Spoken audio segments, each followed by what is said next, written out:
Hello everyone, welcome back to the Abhyasana program. Myself Dr. Karthik, faculty of Tara Academy. In this session, we are going to cover the current affairs topic. ఈ రోజు మన topic ఏంటమ్మా current affairs session మనం discuss చేస్తున్నాము. So before starting the current affairs session, let us know about the program of అభ్యాసన. ఒకసారి Abhyasana programme యొక్క details మనం చూద్దాం. సో దిస్ అభ్యాసన ప్రోగ్రామ్ ఏదైతే ఉందో it's a daily mains answer writing series for the UPSC aspirants. ఎవరైతే UPSC మెయిన్స్కి prepare అవుతున్న అభ్యర్థులు ఉన్నారో వారి కోసం ఈ ప్రోగ్రామ్ అనేది ప్రత్యేకంగా రూపొందించబడిందమ్మా. So through this programme we're going to teach you all the important mains perspective of the UPSC. So మొత్తం యూపీఎస్సీ ఆన్సర్స్ని ఎట్లా రాయాలి, సో ఏ విధంగా రాస్తే మంచి మార్కులు మెయిన్స్ ఎగ్జామినేషన్లో సాధించగలరు అనేటువంటి అంశాల మీద ఈ యొక్క ప్రోగ్రామ్ అనేది ఉండబోతుందమ్మా. So through this programme we're going to cover entire mains syllabus. So మొత్తం సిలబస్ అంతా కూడా కవర్ చేస్తూ ఒక అద్భుతమైనటువంటి మెయిన్స్ ఆన్సర్ రైటింగ్ సిరీస్ని మన తెలుగు స్టేట్స్ అభ్యర్థులకి ఫ్రీగా అయితే ఇవ్వడం జరుగుతుంది. So this entire programme was sponsored by the Tara IAS academy. Okay, మొత్తం ప్రోగ్రామ్ అంతా కూడా మన యొక్క తారాయస్ అకాడమీ వాళ్ళు ప్రతి ఒక్క అభ్యర్థికి ఫ్రీగా ఇవ్వడం జరుగుతుందమ్మా. సో ఇంకెందుకు ఆలస్యం, సో మన ఛానల్ అయితే సబ్స్క్రైబ్ చేసుకోండి. అదేవిధంగా ప్రతిరోజు ప్రోగ్రామ్ అనేది మనకి మార్నింగ్ 9 AM కల్లా స్టార్ట్ అవుతుంది. So everyday Monday programme start అవుతుందమ్మా and it will end on Saturday. So ప్రతిరోజు మార్నింగ్ 9 AM కల్లా క్వశ్చన్ అనేది అప్లోడ్ చేస్తాము. అదేవిధంగా ఈవినింగ్ 5 PM కల్లా ఇన్ డీటెయిల్డ్ ఆన్సర్ డిస్కషన్ కూడా మన యొక్క తారాయస్ యూట్యూబ్ ఛానల్లో, అదేవిధంగా టెలిగ్రామ్ ఛానల్లో కూడా మనం అప్లోడ్ చేసుకుందాము. ఓకే, సో ఈ విధంగా ప్రోగ్రామ్ అనేది ఉండబోతుంది. And this programme is called as the Abhyasana programme. Okay, so ఒకసారి అభ్యాసన ప్రోగ్రామ్ యొక్క స్కోప్ ఏంటి, డీటెయిల్స్ ఏంటి, అభ్యాసన ప్రోగ్రామ్ ఎందుకు మనం ఇంత పెద్ద మొత్తంలో ఇంపార్టెన్స్ ఇవ్వాలి అనేటువంటి విషయాన్ని మీద కూడా మనం డిస్కస్ చేద్దాము.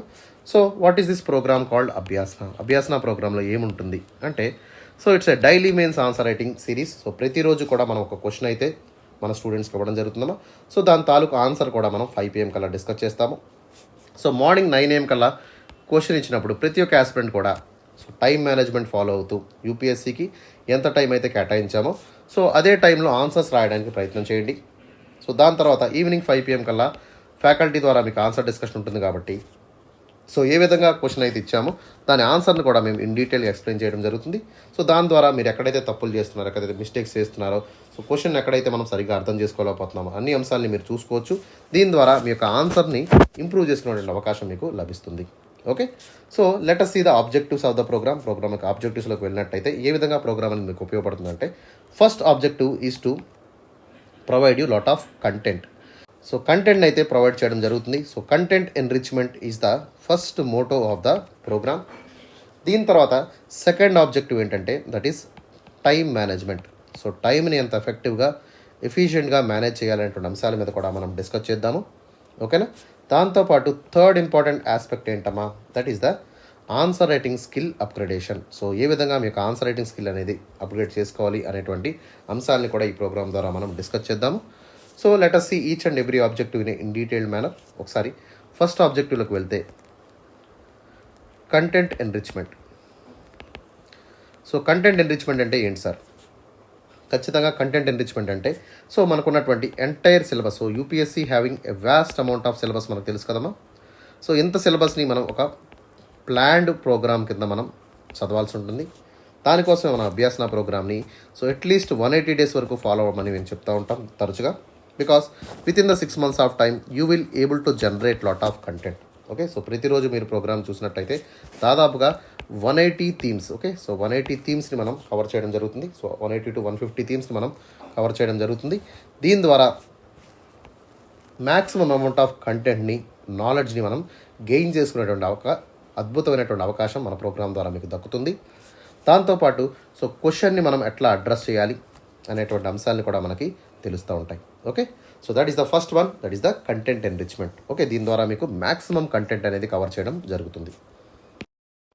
రెండో ఆబ్జెక్ట్లోకి మనం వెళ్ళినట్టయితే that is the time management. So time management ఎఫెక్టివ్గా ఎఫిషియెంట్గా యూటిలైజ్ చేసుకున్నాం అనేది మనకి important. So that is able to determine your success. మీ యొక్క సక్సెస్ని డిటర్మైన్ చేసే విధంగా మనకి టైం అనేది very very crucial role play చేస్తుందమ్మా. సో యూపీఎస్సీ ఎగ్జామ్లో time is the most valuable aspect for the entire preparation. చాలా జాగ్రత్తగా టైంని మనం ఎఫెక్టివ్గా ఎఫిషియెంట్గా అయితే యూటిలైజ్ చేయాల్సి ఉంటుంది. సపోజ్ ఎగ్జాంపుల్ మనం తీసుకున్నట్టయితే జిఎస్ పేపర్లో మనకి దాదాపుగా 20 క్వశ్చన్స్ ఉంటాయి. సో వాటిలో మనకి 10 మార్కుల ప్రశ్నలు ఉంటాయి. అదేవిధంగా 15 మార్కర్స్ ఉంటాయి. సో 15 మార్కర్ క్వశ్చన్స్ కూడా మనకు ఉంటాయి. Okay. And if you take the general SI paper తీసుకున్నట్టయితే మనకి 125 మార్కుల జనరల్ ఎస్ఐ క్వశ్చన్ కూడా ఉంటుంది. ఓకే. సో ఈ విధంగా డిఫరెంట్ కైండ్ ఆఫ్ క్వశ్చన్స్ని ఏ టైంలో ఎంత ఎఫెక్టివ్గా డీల్ చేయాలో మనం చెప్దాం. సపోజ్ మనకి 10 మార్కర్ క్వశ్చన్స్ తీసుకున్నట్టయితే దీన్ని అట్లీస్ట్ 150 వర్డ్ లిమిట్లో మనం రాయాల్సి ఉంటుంది. అంటే 150 పదాలు పెంచకుండా మనం ఆన్సర్ అయితే ఇవ్వాల్సి ఉంటుందమ్మా. అండ్ అట్లీస్ట్ యూపీఎస్సీ మీ నుంచి 2 పేజ్ ఆన్సర్ అయితే ఎక్స్పెక్ట్ చేస్తుంది. So 2 page answer is mandatory. దాంతోపాటు 10 మార్కర్ని మనకి ఇచ్చినటువంటి టైం లిమిట్ ఎంతమ్మా? సో 7 to 8 minutes లోపే మనం ఆన్సర్ని కంప్లీట్ చేయాలి. Okay. So this is the ideal time, this is the mandatory time for the 10 marker questions. ఖచ్చితంగా 7 నిమిషాల లోపు. ఓకే. సో 7 to 8 minutes లోపే మనం ఆన్సర్ని కంప్లీట్ చేయాలి regarding the 10 marker questions.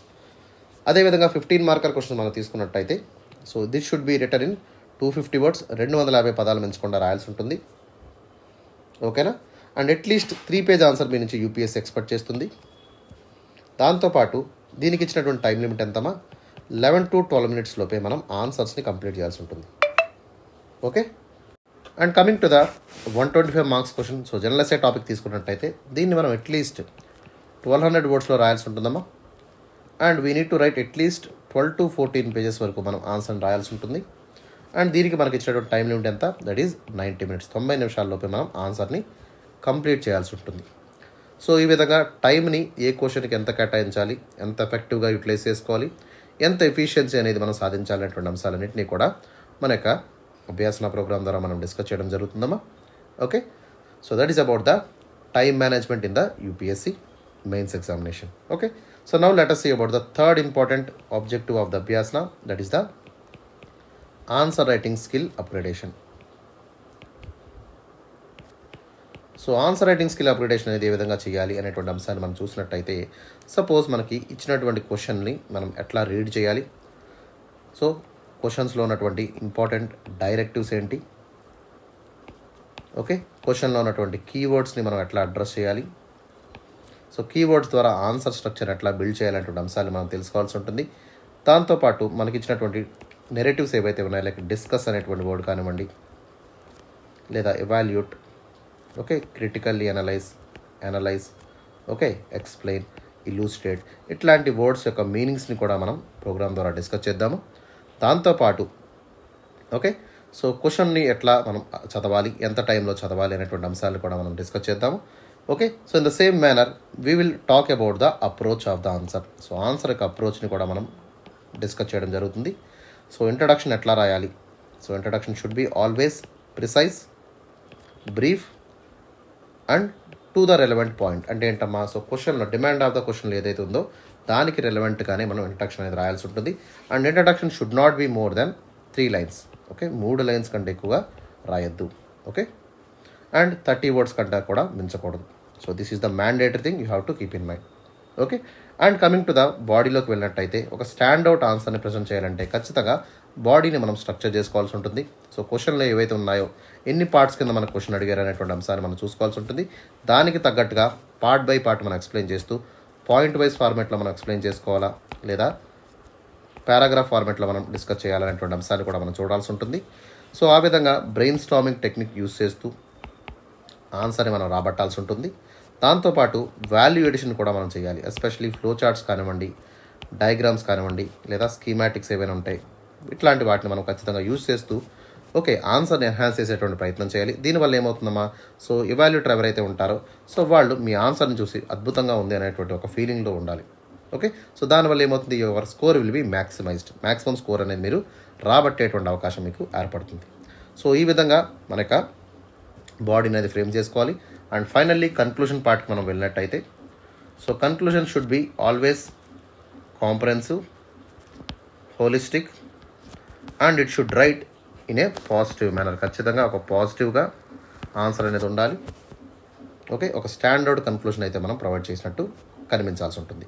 So ఇవన్నీ కూడా ఎన్ని ఆస్పెక్ట్స్ అంటే కన్క్లూజన్ కూడా మనం నాట్ మోర్ దాన్ 3 lines కింద 30 words మించి రాయకుండా మనం చాలా జాగ్రత్తగా ఆన్సర్ని అయితే మలచాల్సి ఉంటుంది. Okay. So all these points are very very important to write a best answer in the mains examination. Okay, ఖచ్చితంగా బెస్ట్ ఆన్సర్ అది ఎప్పుడు వస్తుందమ్మా, సో ఆఫ్టర్ ప్రాక్టీసింగ్ ఇది ఖచ్చితంగా 6 మంత్స్ పాటు మీరు రెగ్యులర్గా ఆన్సర్స్ రాసినట్టయితే ఒక మంచి బెస్ట్ ఆన్సర్ అయితే మీకు రాయగలిగేటువంటి అవకాశం మీకు లభిస్తుంది at the mains examination. Okay, so that is about the objectives of the Abhyasana programme. Now let us see the program schedule. Programme షెడ్యూల్ని కూడా మనం చూద్దాం. So this Abhyasana programme is a daily mains answer writing series. So ప్రతి వీక్లో మనం తీసుకున్నట్టయితే the programme starts on Monday. సోమవారం programme start అవుతుందమ్మా and it will end on Saturday. So Monday నుంచి సాటర్డే వరకు మనకి వారానికి 6 days ప్రోగ్రామ్గా అభ్యాసన ఉంటుంది. And Sunday they will be completely holiday regarding the programme. Okay, Sunday మనకి ఎటువంటి సెషన్ అనేది అప్లోడ్ కాదు. And coming to the day 1 schedule మనం తీసుకున్నట్టయితే, so day 1 schedule will be on Monday. So సోమవారం మనం GS1 పేపర్ని డిస్కస్ చేస్తాము. అండ్ టాపిక్స్లోకి వెళ్ళినట్టయితే we have almost all 6 topics ఉన్నాయి దీంట్లో. First topic is Indian history. Second topic is world history. Third topic is post independence consolidation. Fourth topic వచ్చేసి మనకి Indian society. Fifth topic is art and culture. And the last topic will be India and world geography. So మొత్తం 6 టాపిక్స్ని in డీటెయిల్గా మనం Monday అభ్యాసన ప్రోగ్రాంలో discuss చేయడం అయితే జరుగుతుందమ్మా. Okay, and coming to the second day, that is the day 2 of Abhyasana. So day 2 will be the Tuesday. So Tuesday we're covering the GS2 paper. So GS2లో మనకు ఉన్నటువంటి టాపిక్స్ ఏంటమ్మా? We have 4 topics. First topic is Indian polity. Second topic is governance. Third topic is social justice. And fourth topic is international relations. మొత్తం 4 టాపిక్స్ని ఇక్కడ discuss చేయడం అయితే జరుగుతుంది. And coming to the day 3 schedule of Abhyasana. So 3వ రోజు programme మనం తీసుకున్నట్టయితే, so we're going to discuss about the GS3 paper on Wednesday. దాదాపుగా దీంట్లో కూడా మనకి 6 టాపిక్స్ ఉంటాయమ్మా. So first topic is Indian economy. So భారతదేశపు ఆర్థిక వ్యవస్థ గురించి మనం డిస్కస్ చేస్తాము. And second topic is science and technology. Third topic is environment. So ఎన్వైర్న్మెంట్లో మనకి 4 టాపిక్స్ ఉంటాయమ్మా: biodiversity, climate change, ecology as well as the pollution. And fourth topic వచ్చేసి మనకి that will be agriculture. Fifth topic is disaster management. And the last topic is internal security. So మొత్తం 6 టాపిక్స్ని in డీటెయిల్గా మనం day 3 of అభ్యాసనలో discuss చేస్తాం. Okay, and coming to the day 4 session. So day 4 session will be A special session on the ethics on Thursday. So ప్రతి గురువారం మనం ethics paper మీద, అంటే GS4 topic మీద స్పెషల్ సెషన్ అయితే తీసుకోవడం జరుగుతుందమ్మా. So through this programme we're going to cover almost all 25 themes. మొత్తం 25 థీమ్స్ని మనం కవర్ చేయడం జరుగుతుంది in a 6 months of time. Okay, దాదాపుగా ప్రతి ఒక్క కాన్సెప్ట్ని, ప్రతి ఒక్క కీవర్డ్ని తీసుకొని వాటితో పాటు కేస్ స్టడీస్ కూడా మీకు ప్రొవైడ్ చేయడం జరుగుతుంది ఇన్ డీటెయిల్డ్ మేనర్. ఖచ్చితంగా ప్రతి ఒక్కరు కూడా DK బాలాజీ సార్ బుక్ని అయితే చదవండమ్మా. So this is very very small book, చాలా హ్యాండీగా ఉంటుంది. సో వితిన్ 10 to 15 days కల్లా మీరు ఈ బుక్ని చదివేయగలుగుతారు. ఆ తర్వాత మనకు అభ్యాసన ప్రోగ్రాంలో ప్రతి వీక్లో మనకి థర్స్డే సెషన్ ఉంటుంది కదా. సో దాంట్లో ఆన్సర్స్ని కూడా రాయడానికి ప్రయత్నం చేయండి. అదేవిధంగా ప్రీవియస్ ఇయర్ క్వశ్చన్స్ ఏవైతే ఉన్నాయో వాటిని కూడా మీరు అటెంప్ట్ చేసినట్టయితే మ్యాక్సిమం గ్రిప్ అనేది ఎథిక్స్ పేపర్లో సాధిస్తారు. దీంతో పాటు మీ యొక్క టార్గెట్ ఎంత ఉండాలమ్మా? So your target should be at least 125 marks in the ethics paper. ఖచ్చితంగా ప్రతి ఒక్కరు కూడా 125 మార్కుల టార్గెట్ని అయితే ఎథిక్స్ పేపర్లో పెట్టుకోండి. That is maximum score you can do in the ethics paper. ఖచ్చితంగా ఇట్లాంటి మంచి స్కోర్ సాధించాలనుకుంటే యూ నీడ్ ప్రాపర్ డిసిప్లిన్, ఖచ్చితంగా పర్సవరెన్స్ అనేది కావాల్సి ఉంటుంది. ప్రతి వీక్ కూడా మన సెషన్ మిస్ కాకుండా చూడండి. So all the concepts, case studies will be cleared by following the programme of Abhyasana. Okay, and coming to the day 5 of Abhyasana. So day 5 will be on the Friday. So ప్రతి శుక్రవారం మనం general essay paper మీద discuss చేస్తాము. Okay, so in this general essay paper we're covering almost all every contemporary issues. మొత్తం contemporary issues అన్నింటినీ కూడా cover చేయడం జరుగుతుంది. అదేవిధంగా మనకి ఎకనామికల్ ఎస్ఐస్ని, పొలిటికల్ ఎస్ఐస్ని, philosophical essays, okay, cultural aspects ఉన్నటువంటి ఎస్ఐస్ని, అదేవిధంగా బయోగ్రఫీస్ని, ప్రతి దాన్ని కూడా ఇన్ డీటెయిల్గా మనం జనరల్ ఎస్ఐ ప్రోగ్రామ్ ద్వారా కవర్ చేయడం జరుగుతుందమ్మా. ఓకే, దాంతోపాటు జనరల్ ఎస్ఐ పర్స్పెక్టివ్స్ని ఎట్లా రాయాలనేటువంటి ప్రత్యేకమైన సెషన్ మనం ఫ్రైడే తీసుకుంటాం కాబట్టి, సో జనరల్ ఎస్ఐ యొక్క ఇంట్రడక్షన్ ఎట్లా అవ్వాలి, ఓకే, సో ఏ విధంగా మనం స్టాండ్అవుట్ స్ట్రక్చర్ని మెయింటైన్ చేయాలి, so especially we have to do the brain storming techniques. So brain storming techniques ద్వారా ఒక అద్భుతమైనటువంటి ఆన్సర్ని ఏ విధంగా మలచాలి అనేటువంటి అంశాలన్నింటినీ కూడా మన యొక్క ఫ్రైడే సెషన్లో డిస్కస్ చేయడం జరుగుతుందమ్మా. దాంతోపాటు యానోక్డోట్స్ని ఎట్లా రాయాలి, ఓకే, కోడ్స్ ఎప్పుడు యూస్ చేయాలి, ఓకే, అదేవిధంగా ఇంపార్టెంట్ ఫ్యాక్చువల్ ఇన్ఫర్మేషన్ ఎక్కడ ప్రొవైడ్ చేయాలి, ఎగ్జాంపుల్స్ ఏ విధంగా ఇవ్వాలి, ఓకే, అదేవిధంగా ఎస్ఐలో మనకి కంటిన్యూటీ అనేది చాలా important. So how to maintain the continuity, okay, ఒక బోర్ కొట్టకుండా మొత్తం ఎస్ఐని అంతా కూడా ఒక అద్భుతంగా కంటిన్యూడ్ ఎస్ఐ కింద అన్ని ఆస్పెక్ట్స్ని మల్టీ డైమెన్షనల్గా ఏ విధంగా కవర్ చేయాలనేటువంటి ఇంపార్టెంట్ థీమ్స్ అన్నింటినీ కూడా మనం డిస్కస్ చేయడం జరుగుతుంది. So please don't miss the Friday session on the general SI. ఖచ్చితంగా ప్రతి ఒక్కరు కూడా ఫ్రైడే సెషన్ అయితే మిస్ కాకుండా చూడండి అమ్మా. ఓకే, సో దీంట్లో కూడా మీ టార్గెట్ ఎంత ఉండాలి, your target should not be it should be more than 125 marks, 120 మార్కుల కంటే ఎక్కువ తెచ్చుకునే విధంగా ప్రయత్నం చేయండి. Okay, so this program will help you to achieve this marks. So last and final day, that is the day 6 of Abhyasana. So day 6 of Abhyasana program మనం తీసుకున్నట్టయితే that will be on the Saturday. So Saturday we are going to discuss about the current affairs topic. So current affairs టాపిక్ని మనం discuss చేద్దాము. Okay, so in డీటెయిల్గా current affairs టాపిక్ని మనం నేర్చుకోవాలనుకున్నప్పుడు so we have to follow some protocol. ఖచ్చితంగా ప్రోటోకాల్ని follow చేయాలి.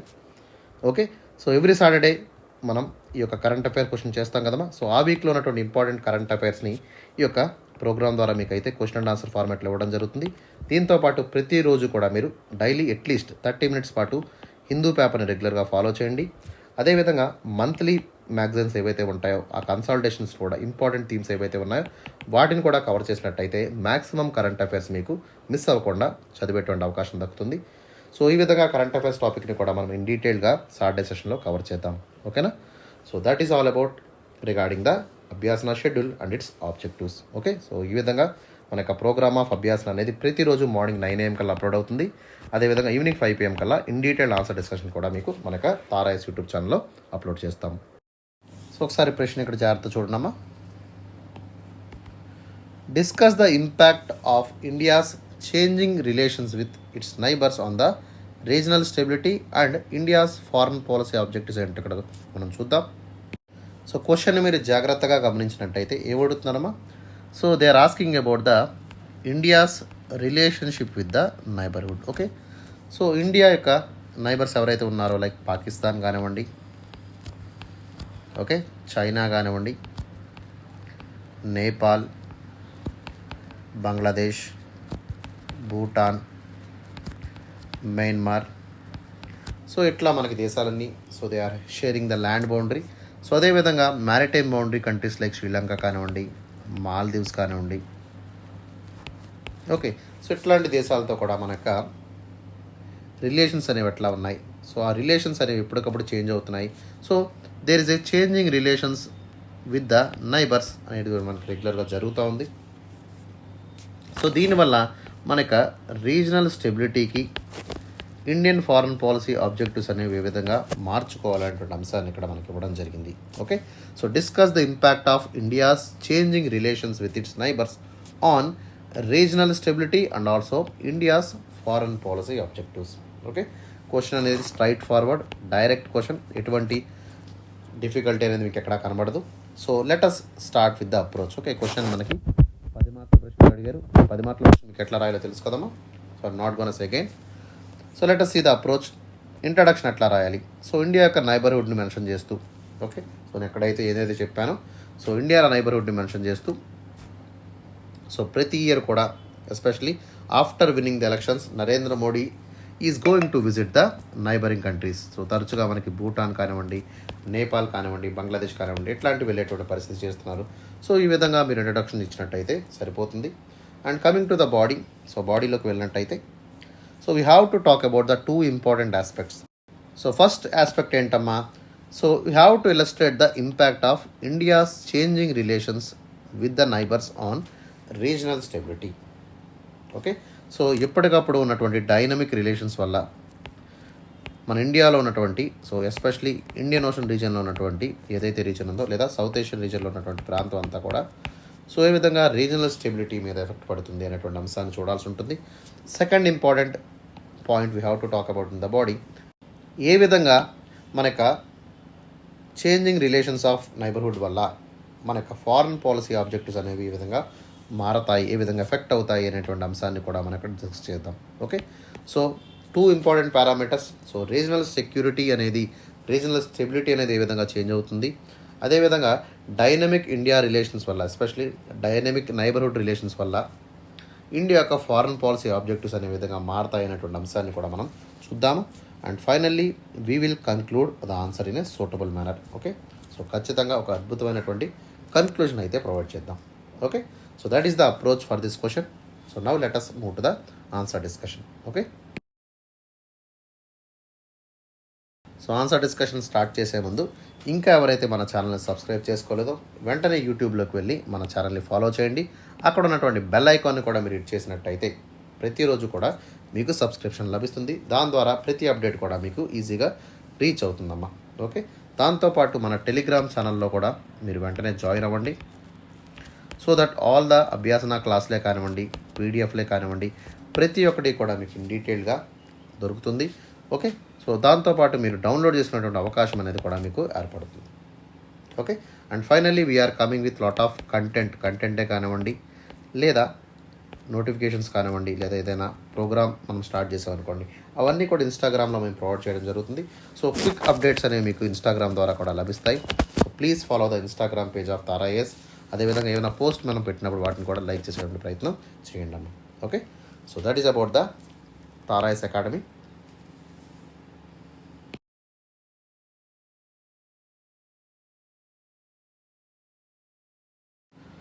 So let us see about the introduction. So introduction ఎట్లా ఉంటుందో చూద్దాం. సో ఇండియా నైబర్హుడ్ అంటే ఏంటమ్మా? So India's neighbourhood is also referred as the South Asia or Indian subcontinent కింద మనం చెప్పడం జరుగుతుంది.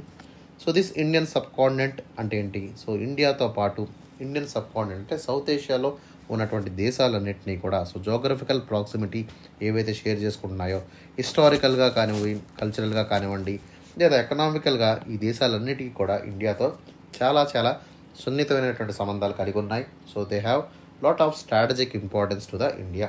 సో మొత్తం రీజన్ అంతా కూడా ఇండియా యొక్క స్ట్రాటజిక్ ఇంపార్టెన్స్కి చాలా చాలా ముఖ్యమైనటువంటి అంశం కాబట్టి so any kind of changes, any kind of this relations with the neighbourhood or South Asia or the subcontinent of India, so దీనివల్ల ఏమవుతుందమ్మా? సో మొత్తం ఎంటైర్ రీజన్ యొక్క స్టెబిలిటీ అనేది, దాన్ని ఏమంటారు, రీజనల్ స్టెబిలిటీ అనేది దెబ్బతినేటువంటి అవకాశం ఉంది. రీజనల్ స్టెబిలిటీలో మార్పులు వచ్చేటువంటి అవకాశం ఏర్పడుతుంది. దాంతోపాటు సెక్యూరిటీ ప్రొవైడర్ కింద ఉన్నటువంటి ఇండియా కాస్త ప్రాబ్లమ్స్లోకి వెళ్ళేటువంటి అవకాశం ఏర్పడుతుంది. దాంతోపాటు economic growth will be impacted in the entire region if any strain relationship with the neighbourhood. ఖచ్చితంగా మంచి సత్సంబంధాలు మనకు కలిగి ఉన్నట్టయితే దానివల్ల ఏమవుతుంది? ఒక positive economic growth and development అనేది సాధ్యపడుతుంది. సో ఎనీ స్ట్రైన్ రిలేషన్స్ వల్ల ఏమవుతుందమ్మా? ఎంటైర్ రీజనల్ సెక్యూరిటీ కానివ్వండి, ఓకే, ఎకానమిక్ గ్రోత్ కానివ్వండి, దాంతోపాటు రీజనల్ స్టెబిలిటీ అనేది కూడా చాలా చాలా ఇబ్బంది పడేటువంటి అవకాశం దీనివల్ల ఏర్పడుతుంది. ఓకే, సో ఈ విధంగా రఫ్లీ 30 వర్డ్స్ అంటే 30 పదాలు మించకుండా, అంటే 3 లైన్స్ దాటకుండా మీరు ఇంట్రడక్షన్ రాసేటువంటి ప్రయత్నం చేయండి. Okay, so this will be a best introduction for this particular answer. అర్థమవుతుందమ్మా? So now let us move to the historical context. ఒకసారి బాడీలోకి వెళ్ళి మన ఇండియాకి నైబర్హుడ్గా ఉన్నటువంటి హిస్టారికల్ కాంటెక్స్ట్ ఏంటి, సబ్ కాంటినెంట్ అంటే ఏంటి, అందులో ఏ దేశాలు ఉన్నాయనేటువంటి అంశాన్ని మనం చూద్దాం. So let us talk about the historical context.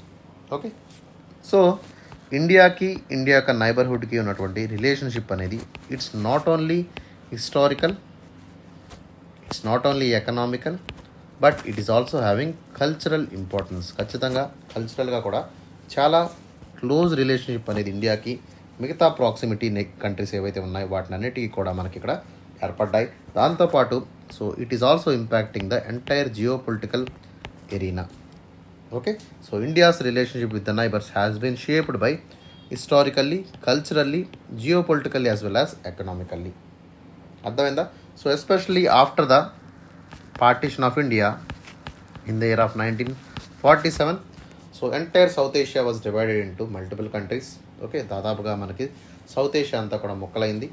And post independence మనం తీసుకున్నట్టయితే India aimed for the regional leadership of entire south Asia. మొత్తం సౌత్ ఏషియా మొత్తం ప్రాంతానికి ఒక లీడర్గా ఎదగాలనేటువంటి తపంతో ఉండేది. And it emphasises the non alignment. అంటే ఏంటమ్మా, సో ఏ బ్లాక్ అంటే ఏంటి, ఇక్కడ క్యాపిటలిస్టిక్ బ్లాక్ వైపు కాకుండా సోషలిస్టిక్ బ్లాక్ వైపు కాకుండా ఒక న్యూట్రల్ స్టాండ్ని ఇక్కడ ఇండియా మెయింటైన్ చేసింది through it's non alignment policy. So one of the founding member కూడా మనం చెప్పచ్చు. Okay, so please comment the members regarding the non alignment. Okay, so non alignment founding members ఎవరైతే ఉన్నారో వాళ్ళందరినీ కామెంట్ సెక్షన్లో comment చేయండి. Okay, దాంతోపాటు India is striving for the regional cooperation. ఒక అద్భుతమైనటువంటి రీజనల్ కోఆపరేషన్ కూడా మనం ఏ విధంగా సాధించాలనేటువంటి తపంతో ఇండియా పనిచేస్తూ వచ్చింది. But however there are lot of challenges. So especially improper partition వల్ల బ్రిటిష్ వాళ్ళు క్రియేట్ చేసినటువంటి గాయాలు ఇంకా మానలేదు.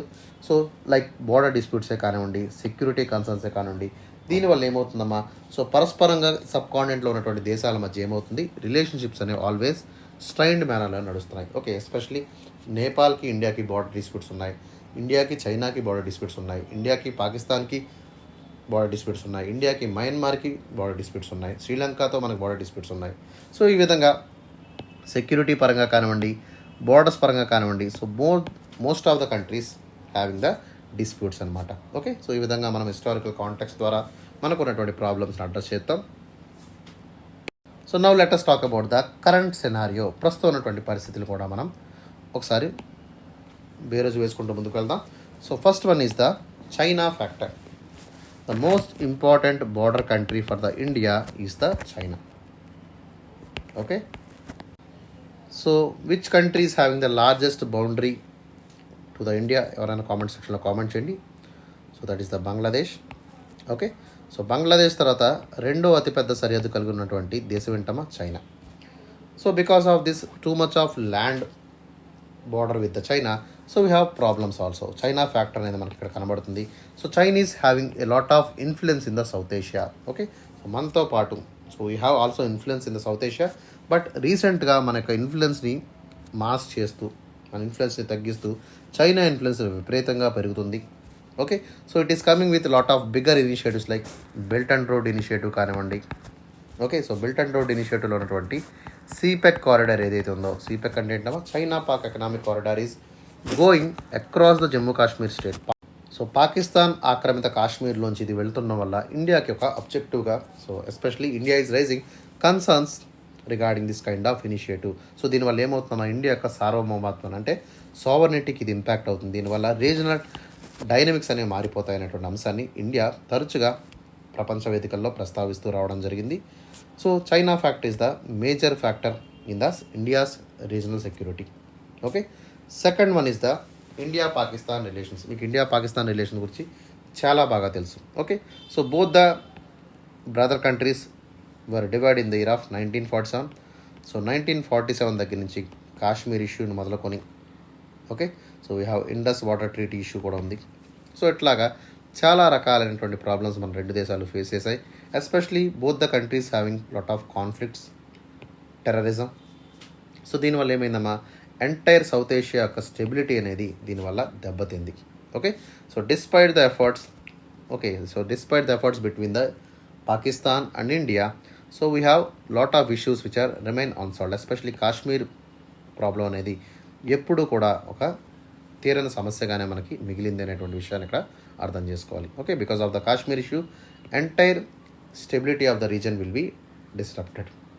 Okay, and next one is the Bangladesh. So Bangladesh వల్ల కూడా మనకి ఏ విధమైనటువంటి ఇంపార్టెంట్ రిలేషన్స్ అనేవి ఉన్నాయి. So we have lot of important cooperations in the areas of trade కానివ్వండి, సెక్యూరిటీ కానివ్వండి. దీనివల్ల ఏమవుతుందో ఒక రీజనల్ స్టెబిలిటీ అనేది మనకి పాజిటివ్గా ఉండేటువంటి అవకాశం ఉంది because of the Bangladesh. Okay, and శ్రీలంకతో కూడా మనకి we have complex relations like Tamil Nadu minority rights కానివ్వండి, కచ్చతీవ్ ఇష్యూ కానివ్వండి. ఓకే, సో వీటి వల్ల ఏమవుతుందమ్మా, అదేవిధంగా రీసెంట్గా Chinese growing influence of Sri Lanka is a big concern for the India's regional security.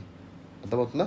దాంతోపాటు నేపాల్ యొక్క హిస్టారికల్ టైస్ కూడా మనం తీసుకున్నట్టయితే so we have open border, the only country having open border with India is Nepal. So అట్లాంటి ట్రెడిషనల్ కల్చరల్ టైస్ ఉన్నటువంటి నేపాల్తో so we have recent issues of Kalapani. So Kalapani issues అనేవి మనకి నేపాల్కి ఇండియాకు ఉన్నటువంటి దూరాన్ని ఇంకొంచెం పెంచాయి. ఓకే, సో దీనివల్ల ఏమైంది, మన రెండు దేశాల మధ్య రిలేషన్స్ అనేవి కొంచెం స్ట్రెయిన్డ్గానే నడుస్తున్నాయి.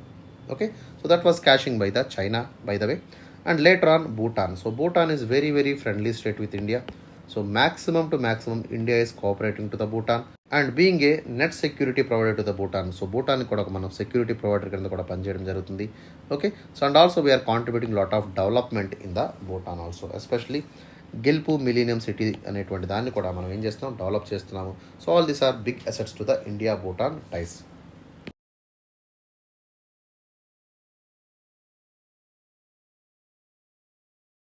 సో ఒకసారి పిక్చర్ని కూడా మీరు చూడండి. Okay, so Afghanistan, Pakistan, China, Bhutan, Burma, Bangladesh. Okay, మొత్తం ఎన్ని కంట్రీస్ అమ్మా? So almost all Nepal. So 7 countries were bordering the India. 1 2 3 4 5 6 7. Okay, and 2 important countries Sri Lanka. Okay, అదేవిధంగా ఇక్కడ Maldives.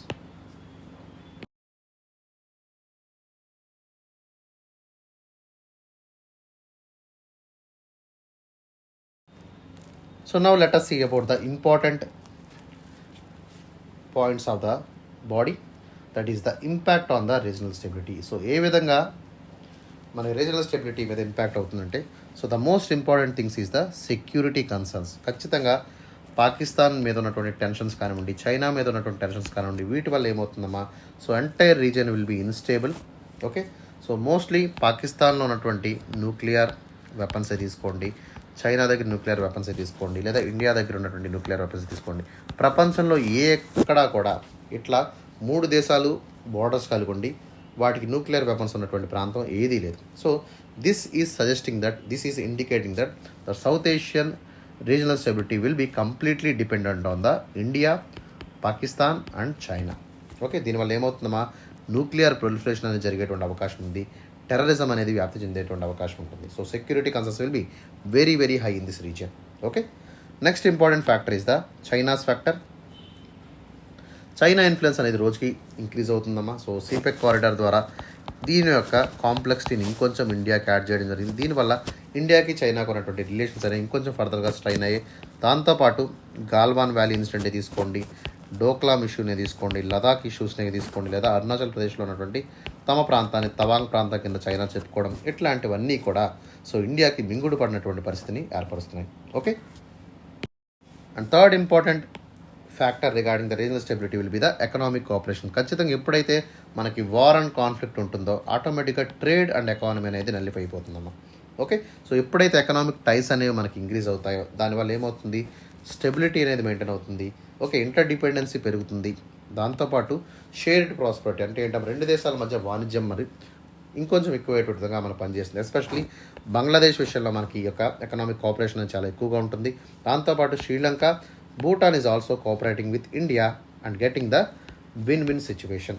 Okay, and next important point is the transnational changes. ఖచ్చితంగా క్రాస్ బార్డర్ టెర్రరిజమే కానివ్వండి, illicit ట్రేడింగే కానివ్వండి, environmental degradation, ఇట్లాంటి వాటి వల్ల ఏమవుతుందమ్మా, రీజనల్ కోఆపరేషన్ అనేది మనం ఎఫెక్టివ్గా మేనేజ్ చేయలేకపోతున్నాము. సో ఇట్లాంటి ఛాలెంజ్ అన్నింటినీ కూడా మనం ట్యాకిల్ చేసుకున్నట్టయితే so we can able to bring regional stability in this reason. Okay, and finally soft power diplomacy. So India యొక్క సాఫ్ట్ పవర్ గురించి మీకు తెలుసు. So we have lot of soft power like cultural diplomacy కానివ్వండి, people to people టైస్ కానివ్వండి, demographic dividend కానివ్వండి, especially in the foreign areas. Okay, so foreign ఏరియాస్లో ఉన్నటువంటి people ఎవరైతే ఉన్నారో వాళ్ళ కల్చరల్ డిప్లొమసీ క్రియేట్ చేయొచ్చు. ఓకే, సో దాంతోపాటు కొన్ని ఇనిషియేటివ్స్ మన ఇండియన్ గవర్నమెంట్ తీసుకురావడం జరిగింది, లైక్ బాలీవుడే తీసుకోనివ్వండి, okay, Indian council for cultural రిలేషన్సే కానివ్వండి, సినిమాస్ కానివ్వండి, మూవీస్ కానివ్వండి, ఆర్ట్స్ కానివ్వండి. ఓకే, వీళ్ళ వల్ల ఏమవుతుందమ్మా, ఒక పాజిటివ్ డిప్లొమసీ, ఒక సాఫ్ట్ డిప్లొమసీ అనేది నడిచేటువంటి అవకాశం ఉంది. It will able to bring good will and stability in the region. Okay, so ఈ విధమైనటువంటి ఇంపాక్ట్ అనేది మనకి ఏర్పడుతుంది. So to maintain the regional stability and India యొక్క ఫారెన్ పాలసీ ఆబ్జెక్టివ్స్ మనం తీసుకున్నట్టయితే that is second part of the answer. So every time India యొక్క foreign policy objectives మనం తీసుకున్నట్టయితే, so after 2014, okay, before it self also, okay, even from the Nehru times it self, okay, not from Narendra Modi, ప్రతిసారి కూడా India is always looking for the neighbours. Okay, so ఎప్పుడు కూడా మన యొక్క foreign policy ఎప్పుడు కూడా నైబర్హుడ్ ఫస్ట్ పాలసీ కింద ఉంటుంది. We're prioritising the neighbours very very frequently. Okay, so ప్రతి సంవత్సరం కూడా మనం నైబర్స్ని కలవడం జరుగుతుంది. సమ్మిట్ లెవెల్ మీటింగ్స్ అంటే ఏంటో, మా ప్రైమ్ మినిస్టర్ మీటింగ్స్ అనేవి కూడా తరచుగా ఇండియాకి, అదేవిధంగా ఇండియా యొక్క నైబర్హుడ్కి కూడా జరుగుతున్నాయి. దీనివల్ల ఏమవుతుందో ఒక సెన్స్ ఆఫ్ కమిట్మెంట్ అనేది ఏర్పడుతుంది. దాంతోపాటు రీజనల్ స్టెబిలిటీ కూడా ఇది దోహదపడుతుంది. And it will able to bring lot of piece and prosperity in the entire reason of south Asia. Okay, that is the first policy of India's foreign policy. Second one, India's Act East policy. So especially through the Myanmar is acting like a gateway for the entire Southeast Asia. So Myanmar యొక్క relations అనేవి మనం పెంచుకోవడం వల్ల ఏమవుతుందమ్మా, so we can able to strengthen ties with the south east Asian nations. Okay, మనం రీసెంట్గా ఆసియాన్లోంచి బయటికి వచ్చినప్పటికీ కూడా, ఓకే, ASEAN+6 బయటకు వచ్చినప్పటికి కూడా, but we are maintaining this act east policy. దీనివల్ల ఏమవుతుందమ్మా, so entire Indo Pacific region మనం స్ట్రెంగ్తన్ చేసుకోవడం అవుతుంది. అదేవిధంగా చైనా యొక్క ఇన్ఫ్లుయెన్స్ని మనం ఇక్కడ కౌంటర్ చేస్తూ రీసెంట్గా క్వాడ్ ప్రోగ్రామ్ని కూడా మనం తీసుకొచ్చుకున్నాము.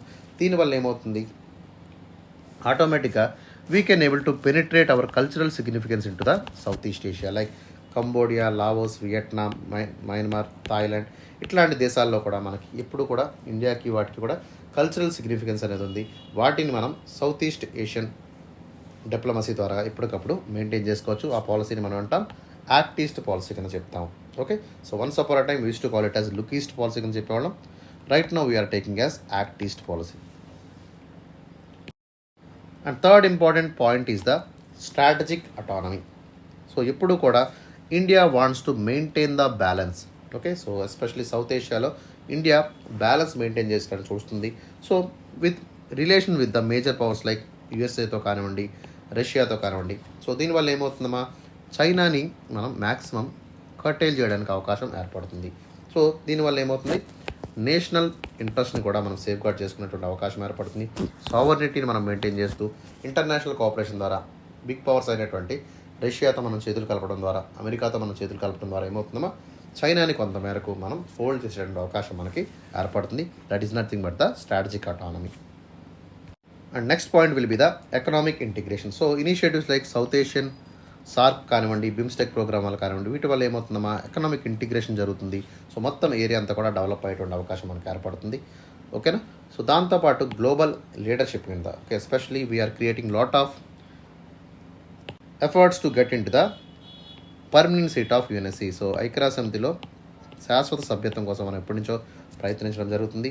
So with proper engagement with our neighbours we can able to మన యొక్క ఇమేజ్ అనేది ఏమవుతుందమ్మా, ఇంటర్నేషనల్ ప్లాట్ఫామ్స్ మీద ఇంకొంచెం మెరుగుపడేటువంటి పరిస్థితి ఉంది. ఒక గ్లోబల్ యాక్టర్ కింద ఇండియా అనేది కనిపించేటువంటి అవకాశం మనకి ఏర్పడేటువంటి అవకాశం ఉంటుంది. Okay,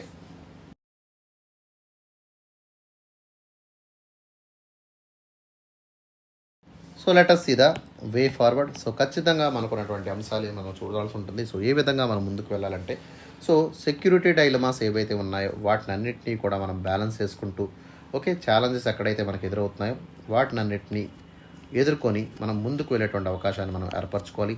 so conflict prone reasons అయినటువంటి కాశ్మీర్ మనం పర్టికులర్గా వేరువైనటువంటి విషయంగా చూసినట్టయితే మిగతా ఏరియాస్లో మనం కోఆపరేషన్ సాధించుకోవచ్చు. సో దానివల్ల ఏమవుతుందమ్మా, ట్రేడ్ అనేది ఫ్లరిష్ అవుతుంది, కల్చరల్ టైస్ అనేవి మెరుగవుతాయి. దీనివల్ల ఓవరాల్ కాన్ఫ్లిక్ట్ అనేది కొంతమేర రెడ్యూస్ అయ్యేటువంటి అవకాశం మనకి ఏర్పడుతుంది. Okay, and second important way forward, China's ఇన్ఫ్లుయెన్స్ని మనం మ్యాక్సిమం నలిఫై చేసుకోవాలి. సో లైక్ మైండెడ్ కంట్రీస్ ఏవైతే ఉన్నాయో వాటిని అన్నిటి ద్వారా మనం సపోర్ట్ని మనం గ్యాదర్ చేసుకుంటూ, ఓకే, ఇంపార్టెంట్ గ్రూపింగ్స్ అయినటువంటి క్వాడ్ని మనం ఎలాగైతే ఏర్పరచుకున్నామో అదేవిధంగా యూఎస్ఏ సపోర్ట్తో కానివ్వండి, రష్యా సపోర్ట్తో కానివ్వండి మనం ఇంకొంచెం స్ట్రెంగ్తన్ అయ్యామనుకోండి. దీనివల్ల ఏమవుతుంది, so obviously we will able to have more say in the region. Okay, దీనివల్ల ఏమవుతుందో ఒక న్యూనాన్స్ డిప్లొమసీ ద్వారా, స్ట్రాటజిక్ పార్ట్నర్షిప్ ద్వారా మనకి అద్భుతంగా చైనాని మనం కట్టేల్ చేయొచ్చు. And third important way forward ఇది ద డొమెస్టిక్ పాలిటిక్స్. ఖచ్చితంగా డొమెస్టిక్ పాలిటిక్ డైనమిక్స్ ఏవైతే ఉన్నాయో, నైబరింగ్ కంట్రీస్తో మనం చేసేటువంటి పనులు ఏవైతే ఉన్నాయో, ఓకే, బైలాటరల్ ఇష్యూస్ వల్ల మనకి చాలా ఫ్లెక్సిబుల్ ఇంపాక్ట్ అనేది ఏర్పడుతుంది. ఓకే, దీంతోపాటు ఒక ప్రాగ్మాటిక్ అప్రోచ్తో ఇండియా ముందుకు వెళ్ళినట్టయితే సో అన్ని దేశాలని కూడా మన మిత్రులుగా మనం కలుపుకునేటువంటి అవకాశం మనకి ఏర్పడుతుంది.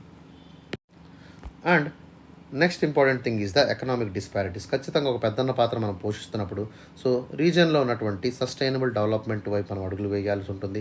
రీజనల్ స్టెబిలిటీని మనం మెయింటైన్ చేయాలి. దానికోసం పెద్ద ఎత్తున ఇన్వెస్ట్మెంట్స్ అనేవి మనం శ్రీలంకలో కానివ్వండి, నేపాల్లో కానివ్వండి మనం స్టార్ట్ చేసామనుకోండి, దీనివల్ల ఏమవుతుంది, ఇన్ఫ్రాస్ట్రక్చర్ బిల్డ్ అవుతుంది, కెపాసిటీ బిల్డ్ అవుతుంది.